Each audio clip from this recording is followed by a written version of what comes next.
Good evening, darlings, and welcome back to RetroTechComms. I'm your host, Jacob of RetroTech, and I bet you're wondering why I'm dressed like this.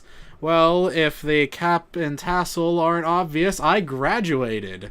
It's just my AA degree, but regardless, I graduated something. I graduated college, so that's very nice. Anyway, time to get rid of that. And I actually graduated yesterday, but I wanted to record something that night, but I couldn't because the game that I wanted to play didn't update until the next day. So here we are. Today is a new day, and I decided to play for you. Yep, Subnautica.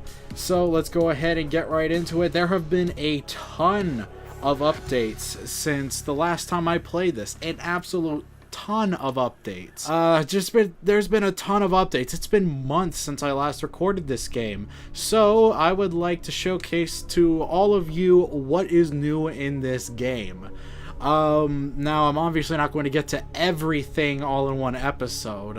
This is a Let's Play after all, so I'm just going to play things as they go.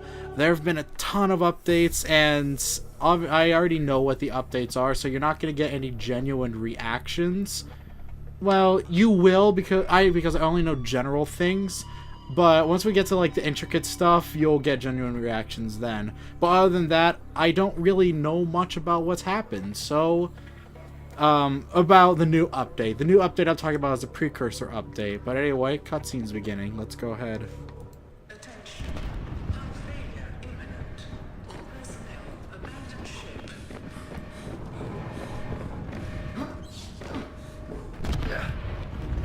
Launch in 3, 2, 1.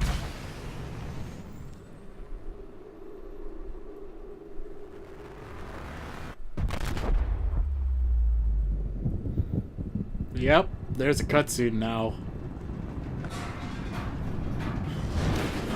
Let me tell you, this freaked me out the first time I saw it.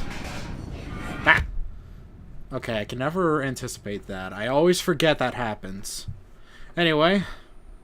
Oh yes. We have a fire. Come on.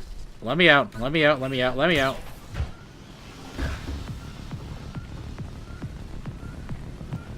Oh man, this has got to absolutely suck.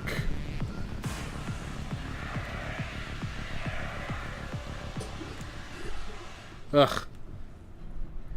Imagine actually being in this kind of situation. That would be horrible. Greetings, survivor. Great job Thank not you. dying. To assist you in further survival in emergency situations, you have been issued this personal data assistant.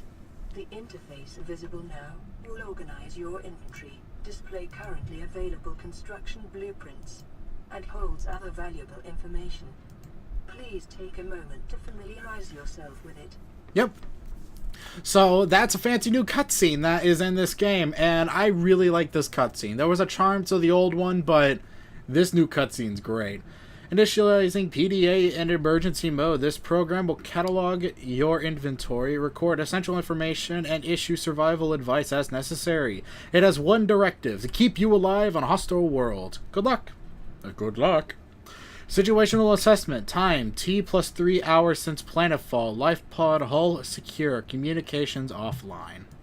Yep, that sucks. But there's a fancy new PDA that displays everything that you have unlocked, and it is glorious. This is a great addition. I keep doing that. Okay. So, without much pomp and circumstance, let's go ahead and go up. And the water is still beautiful. Oh, there's a peeper over there. I'm just going to go ahead and nab you. Now, everything in the safe shallows is pretty much as it was previously when I last played this. But it's beyond the safe shallows that there have been vast improvements. And there have also been vast improvements in the technologies featured in this game. And I will, of course, show every single piece of technology that I can. So, let's just go ahead and begin our new adventure in this world. Emergency. 10 seconds of oxygen remaining. Yeah, we already have that notification. One thing that's really nice that they added is that every time you collect a new creature, it has a little picture that pops up in the corner telling you various information about it. And of course, oh, what's this? The Aurora suffered catastrophic hull failure. Cause unknown. 0 human life signs detected and 100-meter range. Uncharted ocean planet, oxygen, nitrogen, atmosphere, water contamination high. That's not good. Life pods are equipped with a fabricated program to construct tools and render organic substances edible. Anyway, as I was saying, whenever you get new log stuff, there are little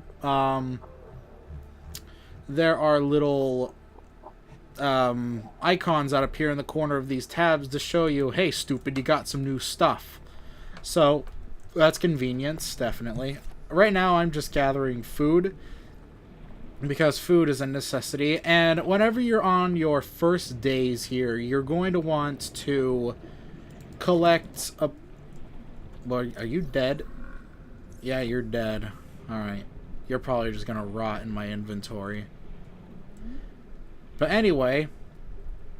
it's best on your first couple days to break open these limestone deposits to collect all the materials. Lead isn't too important, but what you want for the first couple days are titanium and copper. 10 seconds of oxygen. And you're also going to want silver, and there's just a ton of different materials that you're going to want. So it's best to collect everything. And of course, as always, we have our metal salvage and our quartz. So I'm just going to go ahead and local radiation levels. Get interrupted. Trend is consistent with ongoing degradation of the Aurora's dark matter drive core due to damage sustained during collision. Continuing to monitor. So I'm just going to go ahead and I'm going to gather a ton of information, a ton of materials, and I'm just going to get the first couple tools that I'm going to do for this adventure. Oh, whoa, whoa, whoa, whoa, whoa, whoa, whoa, whoa. Okay. You're not really supposed to know this, but I know it.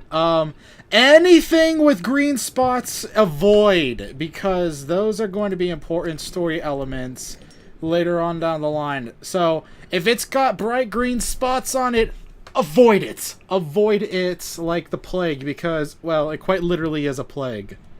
So, avoid anything with green spots, yeah. Oh, you know what? I just realized I should probably point out that there are a ton of materials now that have fancy new 3D models that actually show up. So instead of those weird cubes with the picture on them, we actually have a item that shows up now. Isn't that nice? Alright, now the first thing that I want to craft is, of course... do I want... Yeah, I'm going to want the O2 tank first. One major update that you're going to want to keep in mind is that you can only have one oxygen tank now. Yeah, you can't just fill your inventory with oxygen tanks anymore. That's unfortunate, you can't do that, but it makes sense. So, you can only have one. It's a shame, I know. But we must pursue. Oh yeah. They also refined what exactly you start off with in your pod. You get 2 flares, 2 filtered waters, and 2 nutrient blocks instead of random items. So that's one thing that they changed. Oh, I should probably eat these. Ah, another new thing that's been added to the life pod is this little thing right here. This is a little med kit that opens up, that it fabricates first aid kits. Whenever you just get damaged or need something, you now have a steady supply of medical kits, which is very nice. Another thing that's interesting is that the air sac was originally called the bladderfish when it was first added to the game, but they decided to change the name back from air sac to bladderfish. So the reason why they did that was because whenever you go to spawn in an air sac through the command prompt, it was labeled under bladderfish because that's what it was originally called. Well, they just decided to go back to bladderfish. That's really it. That's all I really had to say on that. Ooh, ooh, ooh, no, no, no, no, no, no, no, get away from me. Okay, now the reason why I'm freaking out about the green speckled creatures is not because I'm racist against them. It's because it's a story element that's going to be implemented at a later date. I don't exactly want to spoil it right now. Well, I don't really want to spoil anything, but my best advice is to just stay away from it. Another interesting thing to note about the onion, yes, that's what I call it. I call it the onion because it looks like the onions from the Pikmin series. You can click on the ladder on the side, and now there's a climbing animation. There's also an animation for sliding down, and there's an animation for getting out and getting back in. And it's just nice. They've added some much needed animations. Caution. Continued degradation of the Aurora's drive core may cause a quantum detonation. Calculating risk assessment. Death by malnourishment, 7%. By physical injury, 11%. By exposure to radioactive crash site materials, 19%. If the drive core is breached, probability of death increases to 65%. Well, that's not good. Oh, that's not good at all. Yeah, that's not good in the slightest. Yeah. And this ship got absolutely screwed up. Oh, holy mackerel, that poor thing. Well, it is a pretty ship, I will give it that. The Aurora is an absolutely beautiful ship. The poor thing got got completely messed up by whatever happened to it on entry with the atmosphere. Well, that's freaky. Oh, wow. Oh, you're infected. Whoa, whoa, whoa, whoa, sir! Get away from me. Get away, get away, get away, get away, get away. Okay, one thing that I should note about those creatures, they're called stalkers. They have fancy new animations for getting around the world. Also, the air bladders. The air bladders have new animations, too. The development team behind Subnautica have been working really hard to make the world more lively in terms of animations, and they've been doing a great job. This game looks quite wonderful. I have nothing but love for this game. Okay, now one recipe that's been changed is silicone rubber is no longer made with quartz. I mistook that. Instead, it's made with the creepvine seed clusters, so keep that in mind. You're going to want to stay near creepvine forests if you want a lot of silicone. Alright, and now that I have the necessary materials, let's go ahead and make ourselves a survival knife. Let's make ourselves an air bladder, too. Yeah, we have the bladderfish, and now we have an air bladder. Yep. Anyway, the air bladder looks exactly the same, as does the survival knife. Now, the next thing that I want to go for, I want to get a couple batteries. Speaking of, that's exactly the material I wanted. I need a lot of copper for what I'm going to be doing. So, let's just go ahead and get some copper. Oh yeah, I should probably show off the fancy new knife. Ooh, snazzy new animation. I didn't know that was a thing. Cool. That was a new snazzy animation, twirling the knife in your finger. Oh yeah, silly me. I completely forgot the other material that you need to make batteries. Mushrooms. Yep, mushrooms. Acid mushrooms to be precise. I guess the logic is copper and acid equals battery. Whatever, I can't argue with it. And now for my tools, I'm going to make a scanner. This is by far my favorite addition that the Subnautica team has created. I absolutely love the scanner. It's just really, really cool. I'll show you what it does in a bit, because right now I actually want to make a flashlight. Here we are. And next I want to make a repair tool. I'm going to need magnesium and crash powder. Magnesium is made from what? Okay. Now, this right here, the scanner, is the coolest addition to this game. You can go up to items and you can scan them, and it scans the life form and it adds it to your encyclopedia. So then you can go into your PDA and read about it. A common spore-bearing fungi species with developed defense mechanisms. The flesh contains a highly acidic compound which leaches... Warning, local radiation readings exhibit characteristics consistent with total degradation of the Aurora's dark matter drive core. A quantum detonation can occur with a probability of 85.5%. Advise observing a 1 kilometer safety range. It leaches into the water if the outer skin is penetrated. Fluctuations in the local water pressure may also cause it to shrink. It is not clear which predator species necessitated such extreme countermeasures, but the acid mushroom's numbers suggested has successfully deterred most of them. Assessment: inedible. Applications in battery fabrication. And what's actually really funny is when acid mushrooms were first implemented, they were edible. You could eat them, and they would give you a decent amount of hunger satisfaction, as we should call it. Ooh, Gary. Hello, Gary Fish. And the scanner is just really, really fun because you can just go around scanning the various life forms. And you can just get some good flavor text about them. Like, for example, if you want to know a little bit more about the rabbit ray, you could swim up to it and just scan it. That is, if you can successfully do that. Come on. Come on. There we go. Let's see. Let's read about the rabbit ray. An herbivorous aquatic life form with highly poisonous flesh. Oh, it's a good thing I didn't eat that. Poisonous flesh. Well, good thing that I didn't try to eat it in the previous series. Well then, I didn't know that its flesh was poisonous. Interesting to know.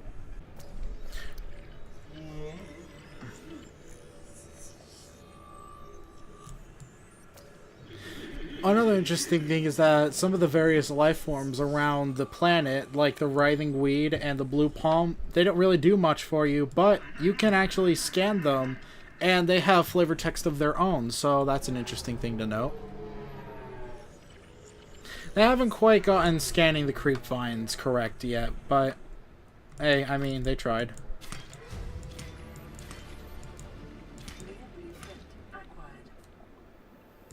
Emergency. 10 seconds of oxygen remaining. Huh. I guess I acquired a new blueprint from cutting a creep vine. Okay. I wasn't aware that there was a blueprint that was just given to you by that. That's quite weird. Seismic readings suggest a quantum detonation has Good thing I was going back to the onion for this.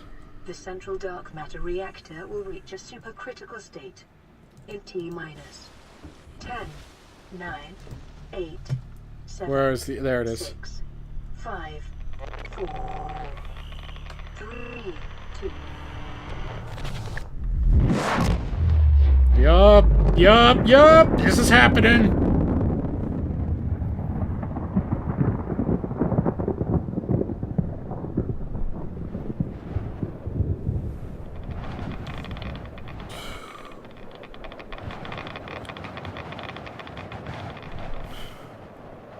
And with that Geiger counter. Whoo boy! Yep. The ship has blown up yet again. We'll explore that in a future episode. Just you wait, that'll be interesting, because there has been a lot that's changed with the Aurora. Fiber mesh. Strong natural fiber. Comfy. Yeah, I guess I'll make some. I don't remember what I need fiber mesh for. Yeah, I don't remember what I need fiber mesh for. I don't even remember fiber mesh. Oh, I need fiber mesh for a rebreather. Interesting. Oh, and I need fiber mesh for a radiation suit. Huh. Wow, if I can just get another lead, I can just automatically make a radiation suit. Wow. Cool. Oh, and I'm gonna need some silicone rubber. Yep. Welcome to the Grind Fest, ladies and gentlemen. I'll be your guide.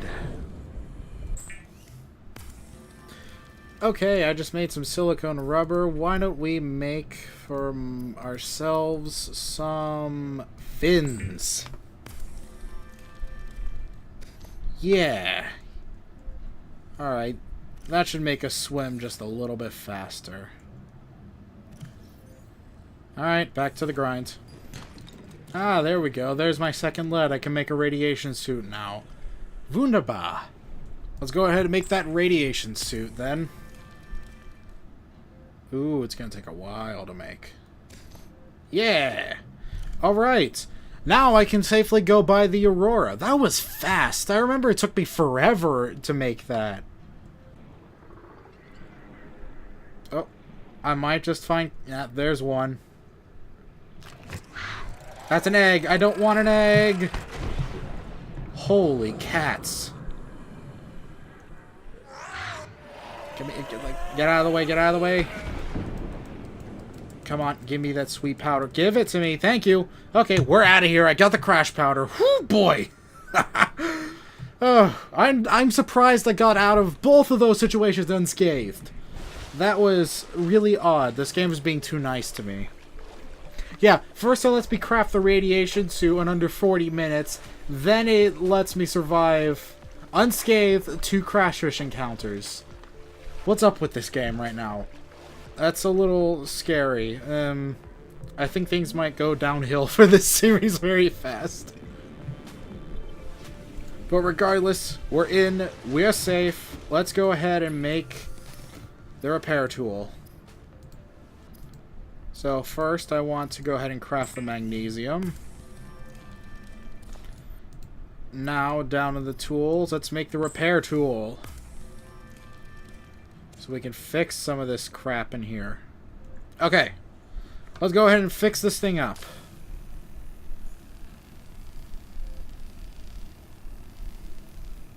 Yep. There we are. Hull integrity. Okay. Secondary systems. Online. Flotation devices. Deployed. Environment. Uncharted ocean planet. Oxygen, nitrogen atmosphere. Waterborne bacteria levels. High. And attempting to scan environment... to scan emergency frequencies. The next thing that we should repair is, of course, this. This is a communication relay. The newest thing to this game. A new message has arrived. And you get messages. Playing message. This is an automated bounce back from the Aurora mining vessel. This is new. Your distress signal has been received. An emergency relief team will be dispatched to your location.